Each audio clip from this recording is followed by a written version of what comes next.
정치앤 피플 시간입니다. 정치권 현안 두 분과 함께 살펴보도록 하겠습니다. 먼저 신경민 전 국회의원 나오셨고요. 안녕하세요. 네, 안녕하세요. 신경민입니다. 네, 반갑습니다. 그리고 이종훈 정책박사 나오셨습니다. 안녕하세요. 네, 안녕하세요. 예. 먼저 국회부터 하겠습니다. 지금 국회에서 대정부 질문 계속하고 있습니다. 신 의원님, 먼저 대정부 질문 어떻게 보셨어요? 뭐 하여튼 특검하고 방탄 두 개 가지고 뭐 이틀 동안 치고받고 하더라고요. 예상을 했던 거기는 한데 저는 대정부 질문 자체에 대해서 국회의원 할 때부터 좀 회의가 있습니다. 이 상임위가 활성화되면은요. 상임위의 장관들이 나오고 그러거든요. 그리고 증인들이 나오더라고요.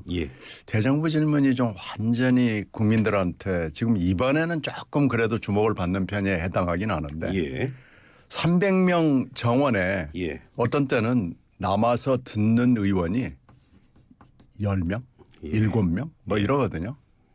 그래서 이제 정세균 의장 할 때 오전부터 하던 걸 오후 2시로 바꿨어요. 그래도 안 됩니다. 그러니까 대정부 질문이라는 포맷 자체가 잘못됐고요. 그 이번에는 그나마 조금 관심이 그래도 있는 거예요. 특검하고 방탄 가지고 좀 치고받고라도 하니까 국민들이 뭐라고 하는가라고 좀 들여다보는 그런 구석이 조금 있는데요. 상임위를 활성화해서 상임위에 필요한 사람들이 다 나와서 얘기를 하고 상임위를 사실은 1년 365일 돌려야 됩니다. 그러면은 정말로 긴급한 민생 현안, 긴급 현안에 대해서 할 수 있고요. 상임위를 열지 못할 이유를 다 없애버리면 됩니다. 지금도 상임위를 열려면 좀 복잡하거든요.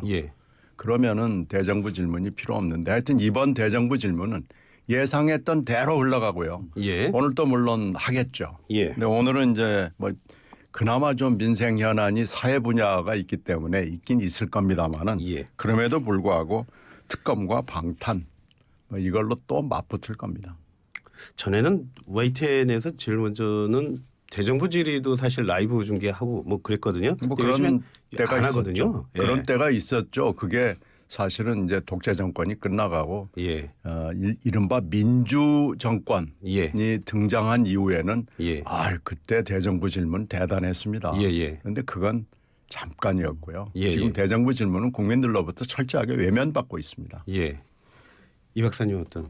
네, 보니까 민생 반 방탄 반 이런 것 같아요. 그래서 뭐 마지못해 민생 이슈를 지금 서로 양당 간에 뭐 주장을 하고 있고 또 뭐 양당 간에 쟁점이 되는 사안들이 좀 있지 않습니까? 양곡관리법이라든가 뭐 그 어찌 됐건 그 노동개혁 관련한 부분도 그렇고 그런데 그거보다는 오히려 관심은 더 방탄 쪽에 쏠려 있는 게 아닌가. 그러니까 국민의힘은 윤심방탄 그리고 민주당은 명심방탄.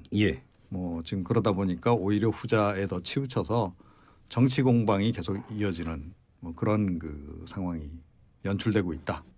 이렇게 좀 전반적으로는 그렇게 보고 있습니다. 그런 말씀하시는 분들도 있는 것 같아요. 뭐 각 분야를 나눠서 하긴 하는데 매일 나오는 얘기 보면 뭐 비슷한 얘기가 나온다. 그러면서 하고 있는데 뭐 정책을 전공을 하셨으니까 이렇게 뭐 교육 사회 분야 무슨 외교 분야 이렇게 나누는 게 의미가 있습니까 지금요? 큰 의미가 없습니다 사실은. 그러니까 예를 들어 뭐 이제 경제 분야 그러면 그날 뭐 경제 관련한 이슈가 뭐 좀 많습니까? 그거를 다 하면 좋은데 조금 전에 말씀드렸듯이 반반씩 섞잖아요.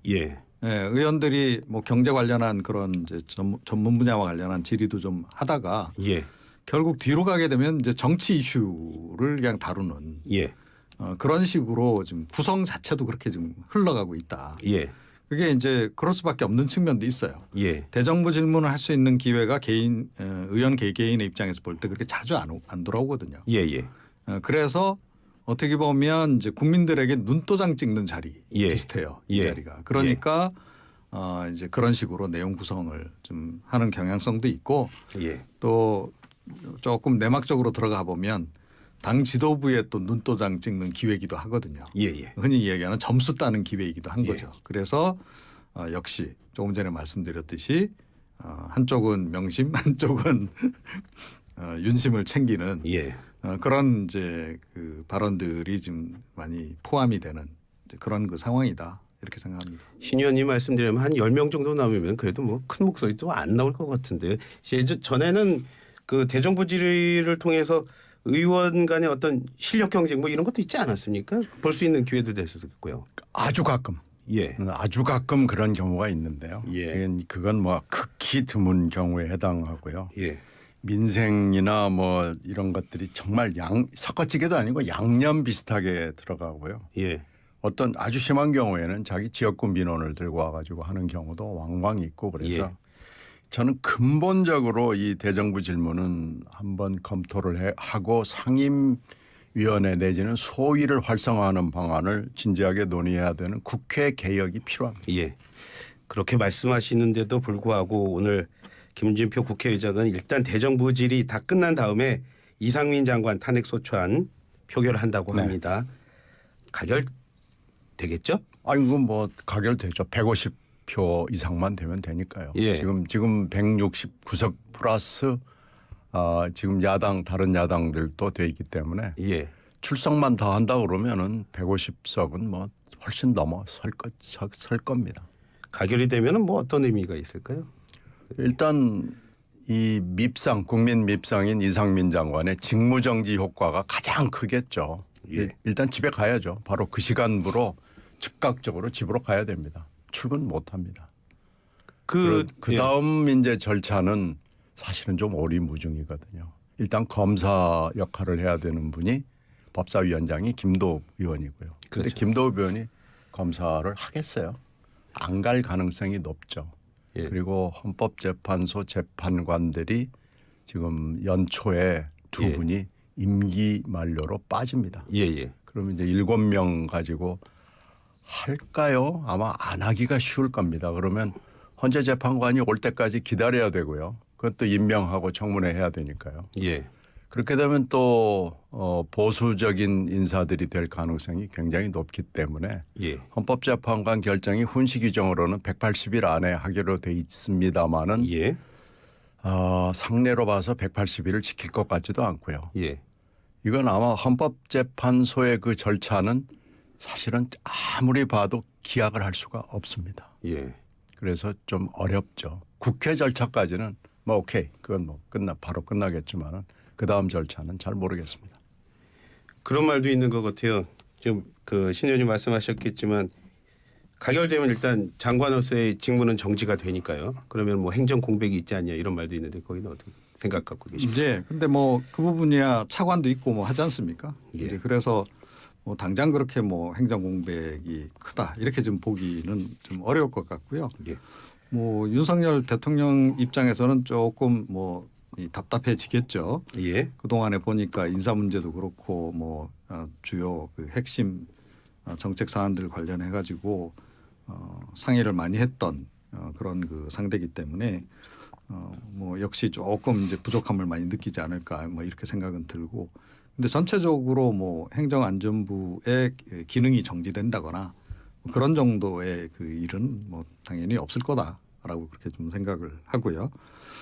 제가 보기에는 뭐 신 의원님께서 잘 설명을 해 주셨습니다만 국회에서의 절차도 꽤나 시간이 걸릴 가능성이 크다라고 저는 봐요. 어떤 면 때문에 그런 거죠? 그러니까 뭐 조금 전에 말씀하셨듯이 이 탄핵 절차에 돌입하게 되면 국회 쪽에 가서 이걸 설명을 하고 문제 제기를 하고 어떻게 보면 이제 소출을 하는 건데 네.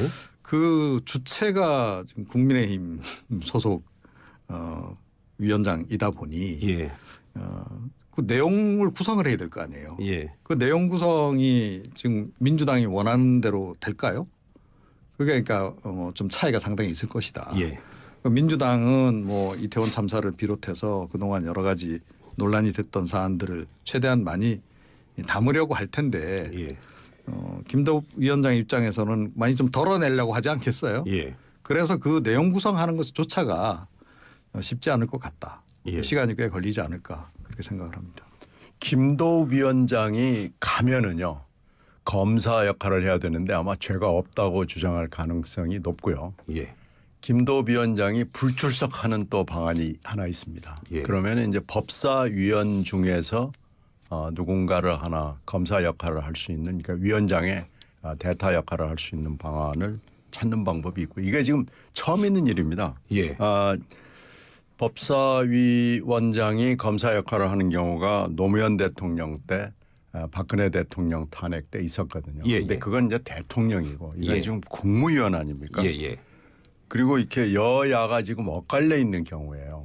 지금 야당이 탄핵안을 발의해서 통과를 시킬 경우에 해당하는 처음 있는 경우이기 때문에 이게 법이 예정하고 있지 않습니다. 그래서 이 법을 보완하기 위해서 보완 입법을 지금 발의는 해놨습니다마는 통과는 안 된 상황이고요. 이렇게 되면 김도우 위원장의 선택이 중요하죠. 이렇게 되면 이제 김도우 위원장 전에 그 여당 지도부에서 김도우 위원장에게 이렇게 했으면 좋겠다라고 얘기를 할 거거든요. 그거에 따라서 달라질 텐데요. 이게 지금 처음 있는 상황이기 때문에 뭐라고 전망하기는 대단히 어렵습니다. 하여튼 법에는 지금 예정돼 있지 않는 새로운 상황이 전개됩니다.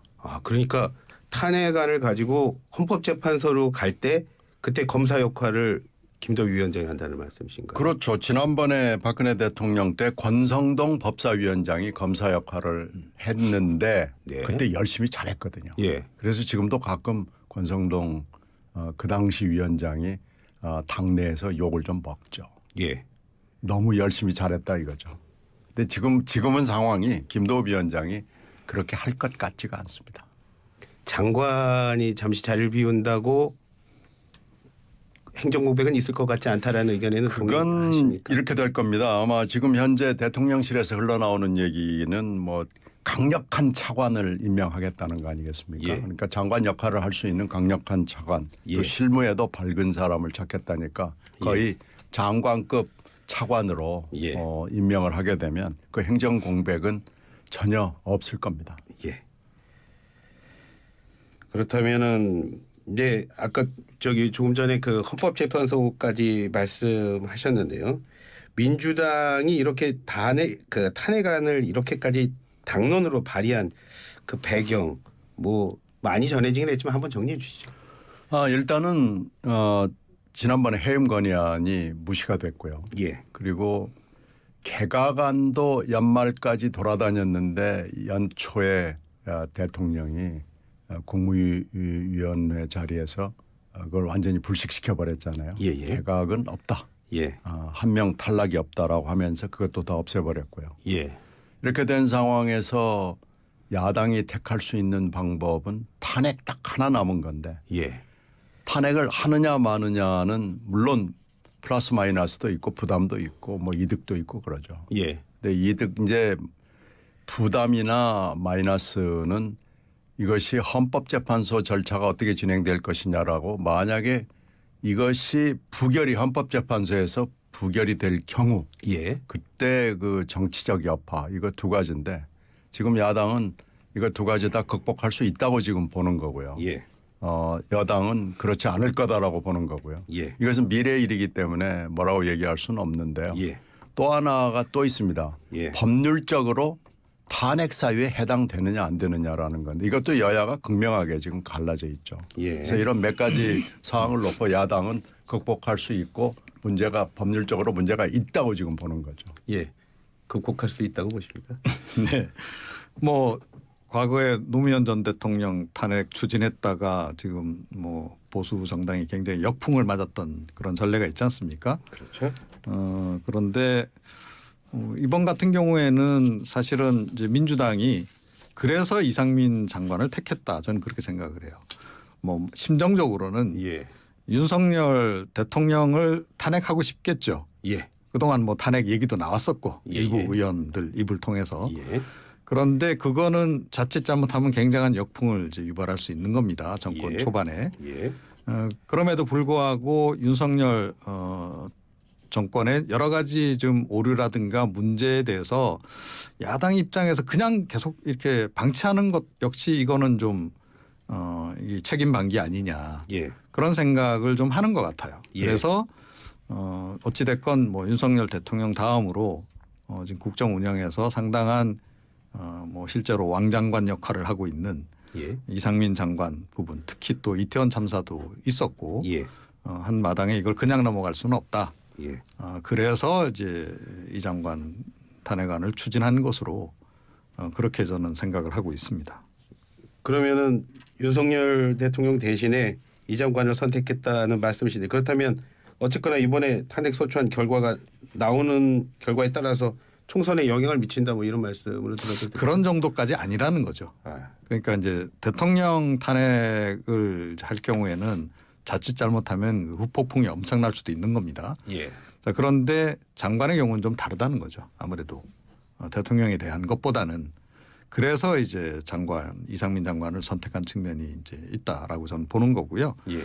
실제로도 만약에 이게 헌재 가서 그 각하가 되더라 하더라도 정치적 타격이 상대적으로 좀 덜할 거다라는 생각을 지금 민주당 쪽에서는 하고 있을 거다. 저는 그렇게 생각합니다. 저희들이 믿는 구석이 있어요. 이상민 장관은 국민 밉상으로 이미 등극이 돼 있기 때문에 네. 만약에 부결이 헌재가 그런 결론을 낸다고 하더라도 예. 국민들이 헌재도 똑같구만 뭐 이런 심정적인 아마 마음을 얻을 거예요. 그래서 예. 뭐 역풍이 있다거나 이런 건 문제가 안 될 거고요. 예.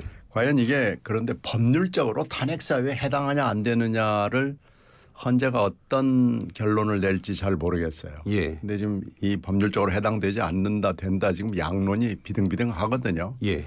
그래서 이건 한번 헌재 판단을 받아볼 필요가 있는데 지금 하나 좀 불리한 건 예. 아까 말씀드린 대로 헌재 재판관의 구성이 예. 내년 중반 이후에는 어떻게 될지 모른다는 것은 약간 야당에게 불리하다고 봅니다. 헌재 구성 빨리 될까요? 글쎄요. 헌재 구성 제가 보건대는 윤석열 대통령 입장에서 최대한 빨리 하지 않을까. 예. 하려고 하지 않을까 이렇게 생각을 합니다. 그러니까 문재인 정권 시절에 어찌 됐건 이 진보 성향의 인물들로 좀 많이 교체를 한 바가 있는데 예. 그래서 지금 많이 전반적으로 좀 불리하다 이런 생각을 윤석열 대통령도 하고 있는 것 같고 그래요. 그래서 그 구조는 빨리 타파하는 쪽 그래서 상당히 보수 성향의 인물들을 이제 비중을 높여나가는 그런 방향으로 노력을 하지 않을까 이렇게 생각을 합니다. 특히 이번 같은 경우에 이상민 장관 탄핵안까지 걸려 있으니까 더 빨리 하려고 하겠죠. 쉽게 구성하지 않을 거라는 게 신 의원님 말씀이셨는데 또 이 박사님은 빨리 구성할 거다 이런 말씀하시네요. 두 분 말씀은 여기에서 잠시만 끊고 오겠습니다. 저는 곧 2부로 돌아오겠습니다.